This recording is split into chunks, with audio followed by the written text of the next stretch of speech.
প্রিয় দর্শক, আসসালামু আলাইকুম। মারিয়াম কিচেন থেকে সবাইকে স্বাগতম। আজকে আমি আপনাদের সাথে শেয়ার করব খুব মজাদার মচমচে বাঁধাকপির চপ বানানো।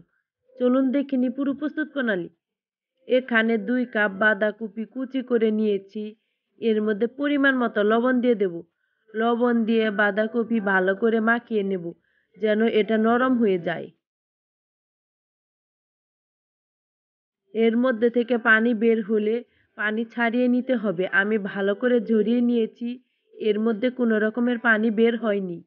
মাখানো হয়েছে। এর মধ্যে হাফ কাপ পরিমাণে পেঁয়াজ কুচি দিয়ে দেব, 4-5টা কাঁচামরিচ কুচি দিয়ে দেব, 1 চা চামচ রসুন বাটা দিয়ে দেব, 1 চা চামচ আদা বাটা দিয়ে দেব, অল্প পরিমাণের হলুদের গুঁড়া দিয়ে দেব, হাফ চা চামচ ধনিয়ার গুঁড়া দিয়ে দেব, হাফ চা চামচ মরিচের গুঁড়া দিয়ে দেব, হাফ চা চামচ জিরার গুঁড়া দিয়ে দেব।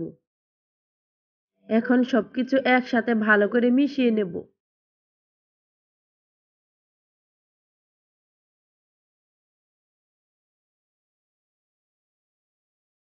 মেশানো হয়েছে। এর মধ্যে দিয়ে দেব হাফ কাপ মসুরের ডাল বাটা, 1/4 কাপ পরিমাণে চালের গুঁড়া। এখন সবকিছু একসাথে ভালো করে মাখিয়ে নিতে হবে।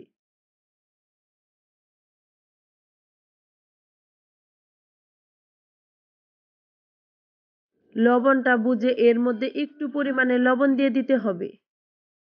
লবণ দেওয়ার পর ভালো করে মাখিয়ে নিতে হবে। মাখানো হয়েছে। ভাজার জন্য চুলায় প্যান বসিয়ে এর মধ্যে পরিমাণ মতো সয়াবিন তেল দিয়ে তেল গরম করে নিয়েছি। এর মধ্যে চপগুলো দিয়ে দেব।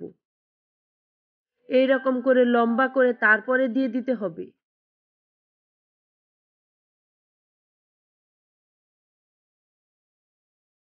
এ পর্যায়ে চুলার আঁচ মিডিয়াম থেকে একটু হাই হিটে রেখেছি। চপগুলো দেয়া হয়েছে। এখন উল্টিয়ে দেব।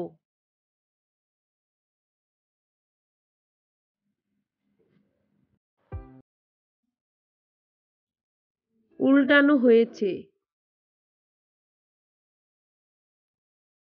উল্টিয়ে পাল্টে ব্রাউন কালার করে ভেজে নেব।